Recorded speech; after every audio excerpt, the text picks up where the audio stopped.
Bismillahirrahmanirrahim. Assalamualaikum warahmatullahi wabarakatuh. Anak-anakku sekalian, sekarang kita masuk ke pertemuan ke-6.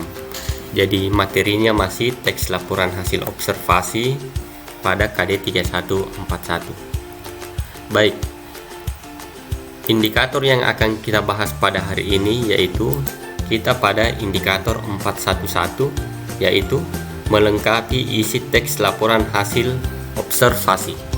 Nah, sekarang materinya. Untuk melengkapi isi sebuah teks laporan hasil observasi, terlebih dahulu anak-anakku harus paham dulu tentang struktur teks laporan hasil observasi. Jadi struktur teks laporan hasil observasi itu ada 3. Yang pertama disebut dengan pernyataan umum atau klasifikasi, yang kedua deskripsi bagian, dan yang ketiga adalah deskripsi manfaat. Pernyataan umum ini berisi pembuka atau pengantar yang akan disampaikan, yang berisi hal umum tentang objek yang akan dikaji. Jadi di sini menjelaskan secara garis besar tentang hal yang dikaji tersebut. Nah, nanti saya contohkan seperti apa misalnya paragraf yang berisi pernyataan umum. Yang kedua, deskripsi bagian berisi penjelasan detail mengenai objek atau bagian-bagiannya. Dan deskripsi manfaat menunjukkan bahwa setiap objek yang diamati memiliki manfaat. Nah, sekarang kita masuk ke contohnya. Jadi teks wayang yang pernah Anda baca pada pertemuan-pertemuan sebelumnya, itu kalau kita analisis struktur teksnya, pernyataan umumnya itu ada di paragraf pertama.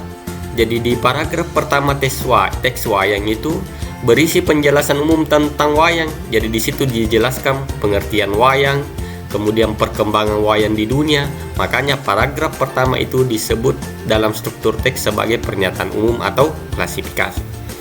Kemudian deskripsi bagian pada teks wayang itu ada pada paragraf 2 sampai 7.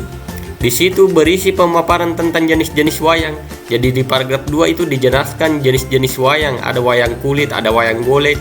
Kemudian di paragraf ketiga dijelaskan lagi pengertiannya itu jenis wayang itu. Ya, wayang kulit itu apa? Nah, sampai paragraf 7. Jadi paragraf kedua sampai paragraf 7 pada teks wayang itu semuanya berisi tentang penjelasan terkait dengan jenis-jenis pewayangan ini. Nah, deskripsi manfaat pada teks wayang ada di paragraf ke-8, yaitu berisi uraian terkait manfaat wayang bagi kehidupan. Nah, sekarang kita lihat ya. Ini evaluasinya. Evaluasinya adalah ya, untuk menguji pemahaman Anda terkait struktur teks laporan hasil observasi, silahkan kerjakan kuis pada Google Classroom. Nah, sekarang silahkan Anda buka Google Classroom Anda.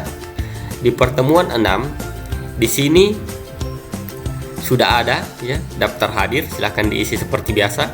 Kemudian ada materi. Ya, materi PowerPoint yang saya jelaskan tadi ada di sini, Anda bisa download untuk lebih memahaminya. Kemudian yang ketiga ada kuis ya.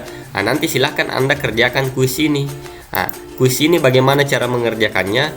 Jadi kuis ini berisi ini. Tentukanlah apakah kalimat pada kolom pernyataan termasuk struktur bagian teks. Nah, jadi Anda sisa centang-centang ini. Misalnya, wayang kulit dibuat dari kulit hewan ternak, misalnya kulit kerbau, sapi atau kambing. Nah, kira-kira ini masuk di bagian mana di sini? Apakah kalimat ini masuk pernyataan umum? Apakah dia deskripsi bagian atau deskripsi manfaat? Nah, kira-kira kalimat ini berisi apa? Kalau kita amati wayang kulit berarti berisi tentang jenis-jenis wayang atau bagian-bagian wayang. Nah, kalau bagian wayang dalam deskripsi, dalam struktur teks dia masuk apa? Apakah deskripsi bagian, deskripsi manfaat atau pernyataan umum? Nah, pilih salah satunya. Begitupun nanti ke bawah. Jadi harus dicentang. Minimal tiap baris ada centangnya ya. Nah, ke bawah. Nah, setelah itu kirim. Oke, seperti itu model kuisnya. Nah, nanti silahkan Anda kerjakan. Nah, baik anak-anakku sekalian, demikian kegiatan kita untuk pertemuan hari ini. Saya akhiri, wabillahi taufik wal hidayah. Assalamualaikum warahmatullahi wabarakatuh.